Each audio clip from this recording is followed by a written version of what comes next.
नमस्कार दोस्तों, कैसे हैं आप सब। आशा करती हूँ कि आप सब अच्छे ही होंगे। आज मैं आपको एक भूत की कहानी बताऊंगी जो कि एक हॉस्टल में घटी हुई है। कहानी बताने से पहले अगर आपने मेरे चैनल को सब्सक्राइब नहीं किया होगा तो सब्सक्राइब कीजिए, लाइक कीजिए और शेयर कीजिए। तो चलिए बढ़ते हैं कहानी की ओर।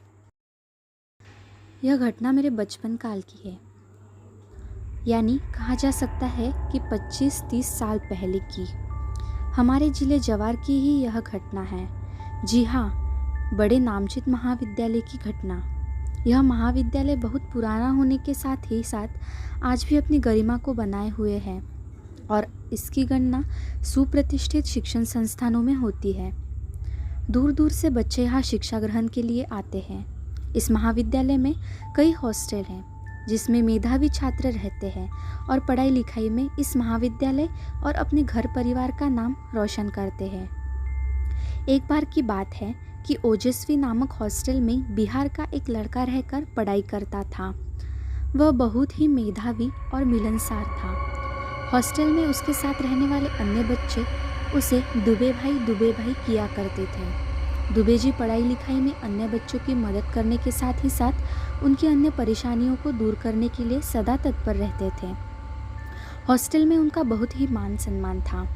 अपने सहपाठियों के साथ ही वे अध्यापकों के भी चहेते थे। उन्हें अपने कॉलेज से बहुत ही प्रेम था। उन्हें सुबह सुबह या शाम के समय कॉलेज में अपने साथियों के साथ घूमते हुए अक्सर देखा जा सकता था। एक बार की बात है कि दुबे जी अपने बड़े भाई की शादी में सम्मिलित होने के लिए 15 दिन के लिए गांव गए। हॉस्टल के अन्य बच्चों ने उनसे कहा कि दुबे भाई जल्दी ही वापस आ जाइएगा। दुबे जी ने सकारात्मकता से सिर हिलाते हुए अपने सहपाठियों से विदा ली। उन्होंने शाम की बस पकड़ी और अपने गांव की ओर चल दिए। उस समय उनके पास फ़ोन आदि की सुविधा नहीं थी, इसलिए वे अपने सहपाठियों को अपने पहुंचने की खबर तुरंत नहीं दे सकते थे।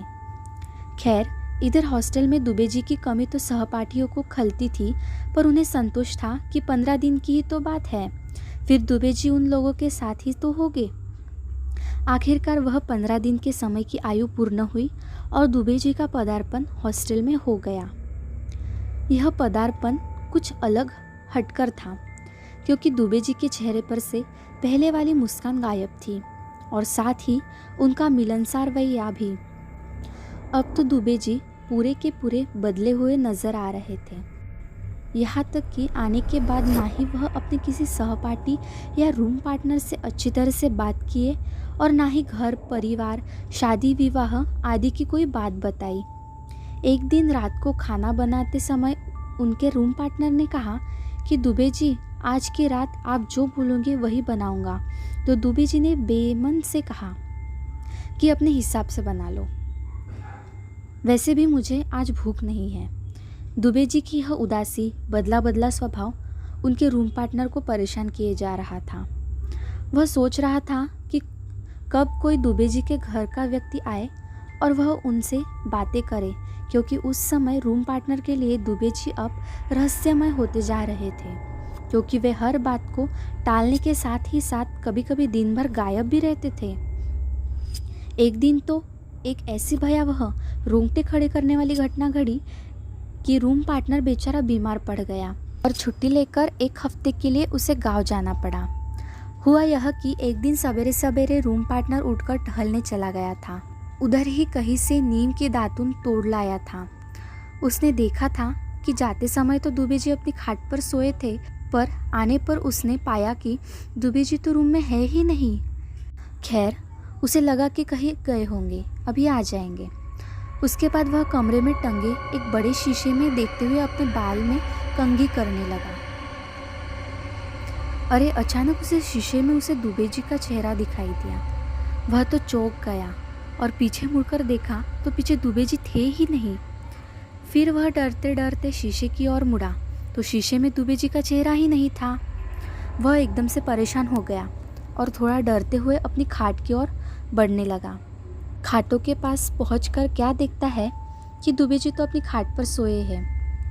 अब तो उसकी सिट्टी पिट्टी गुम, क्योंकि जब वह आया तो दुबे जी कमरे में नहीं थे और अंदर से उसने दरवाजे से सिटकनी भी तो लगा दी थी। तो फिर दुबे जी अंदर कैसे आए? वह उस समय इतना डर गया था कि बिना दुबे जी को जगाए रूम से बाहर निकल गया और बगल वाले सहपाठी के रूम में चला गया। पर उसकी बेचैनी कम होने का नाम ही नहीं ले रही थी और उसे यह भी लग रहा था कि यह बात अगर वह किसी से बताता है तो कहीं लोग उस पर हंसेंगे तो नहीं, उसका मजाक तो नहीं बना देंगे। खैर, वह कोई बहाना बनाकर उस सहपाठी को अपने कमरे में लेकर आया और बात करते करते हिम्मत करके दुबे जी को जगाया। जब दुबे जी जगे तो उनसे थोड़ा दूर रहते हुए ही उसने दुबे जी से कहा कि सर की तबीयत ठीक नहीं लग रही है, उसे तेज बुखार है, इसलिए वह एक हफ्ते के लिए गांव जा रहा है। इससे पहले कि दुबे जी कुछ समझे या उस रूम में आया हुआ उसका सहपाठी कुछ समझे, वह धीरे से अपना एक छोटा बैग उठाया और तेज़ी से कमरे से निकल गया। दुबे जी और उसका सहपाठी बस एक दूसरे को देखते ही रह गए और चाहकर भी उसे जाने से रोक नहीं सके। खैर, एक हफ्ते का समय बीत गया और दुबे जी का डरा सहमा रूम पार्टनर फिर से हॉस्टल में आ गया, पर अब वह भी कमरे में कम ही रहता। रात को जल्दी से खाना वाना बनाकर खा पी कर कोई पुस्तक आदि लेकर सोने के लिए भी अब वह किसी सहपाठी के कमरे में ही चला जाता, पर पूरा कोशिश करता कि उसे दुबे जी के साथ न रहना पड़े।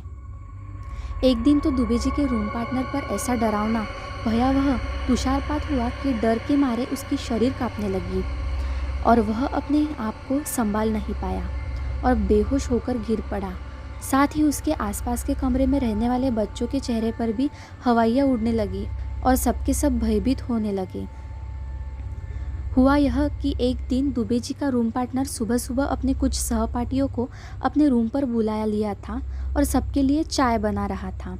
दुबे जी सुबह सुबह ही बिना बताए कहीं निकल गए थे। अचानक दुबे जी के उस रूम के दरवाजे पर कुछ अस्पष्ट शोर गुल सुनाई दिया। फिर कमरे के दरवाज़ों को बाहर से कोई तेज़ी से भड़बड़ाने लगा। फिर दुबे जी के रूम पार्टनर ने दरवाज़ा खोला तो क्या देखता है कि दरवाजे पर उसके हॉस्टल के ही डरे सहमे कुछ बच्चे और दुबे जी के पिताजी और उनके बड़े भाई खड़े हैं। दुबे जी के पिताजी की आंखों से आंसू झर रहे थे और उनके बड़े भाई के चेहरे पर भी आसिम मायूसी छाई हुई थी। दुबे जी का रूम पार्टनर इन दोनों को पहचानता था, अस्तु उनसे आगे बढ़कर इन दोनों को प्रणाम किया और मायूस होकर ही बोला कि दुबे जी तो अभी कमरे में नहीं हैं, सुबह सुबह ही कहीं चले गए, आधे एक घंटे में आ जाएंगे, तब तक आप लोग अंदर आकर बैठिए, चाय पीजिए। कोई बोले उसके पहले ही दुबे जी के पिताजी ओंकार पारकर रोते हुए बोल पड़े, नहीं बेटा, वह कैसे आ सकता है, वह तो अब इस दुनिया में रहा ही नहीं, हम लोग तो उसका सामान लेने आए हैं और कॉलेज को खबर करने। इतना कहते हुए दुबे जी के पिताजी रो पड़े। उनकी बात सुनते ही दुबे जी के रूम पार्टनर की शरीर पूरी तरह से कांपने लगी थी। दुबे जी के बड़े भाई रुआसू होकर बोल पड़े कि यहाँ से घर जाने के 2 दिन बाद ही मोटरसाइकिल से एक रिश्तेदार के वहाँ जा रहा था। पता नहीं कैसे उसकी मोटरसाइकिल एक तेज आती ट्रक से टकरा गई और वह ऑन स्पॉट ही काल के गाल में समा गया था। इतना कहते ही दुबे जी के बड़े भाई रो पड़े और पता नहीं उनकी बात दुबे जी का रूम पार्टनर पूरा सुन पाया था या नहीं। वह तो बेहोश होकर गिर पड़ा था। बाकी सारे बच्चों को भी ठकुआ मार गया था और उन सभी की आंखों में आंसू आ गए थे। अधिकांश बच्चे काँप भी रहे थे। बच्चों के दिमाग में बार बार यही बात चल रही थी कि क्या वे लोग 10-15 दिन से किसी भूत के साथ रह रहे थे? क्या उनके हॉस्टल में जो लड़का रह रहा था वह आत्मा थी? क्या वह दुबे जी का भूत था? खैर, उस दिन के बाद से दुबे भाई का भूत फिर कभी हॉस्टल में नहीं आया, पर कई महीनों तक हॉस्टल के सारे बच्चे खौफ के मारे जीते रहे और दुबे भाई के रहने वाले कमरे में ताला लटकता रहा। लोग कहते रहे कि दुबे भाई को अपने हॉस्टल से बहुत ही लगाव था, इसलिए स्वर्गीय होने के बाद भी वे हॉस्टल का मोह छोड़ न सके। अब खुद सोचिए कि दुबे जी के रूम पार्टनर पर क्या बीती होगी या बीत रही होगी, जो एक आत्मा के साथ 15 दिनों तक एक ही कमरे में रहा। यह घटना सही है या गलत, यह मैं नहीं कह सकती, क्योंकि मैंने यह घटना अपने क्षेत्र के कुछ लोगों से सुनी है। खैर, भगवान दुबे भाई की आत्मा को शांति और मोक्ष प्रदान करे।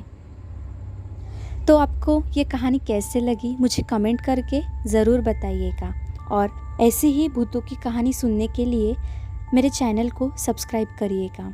धन्यवाद।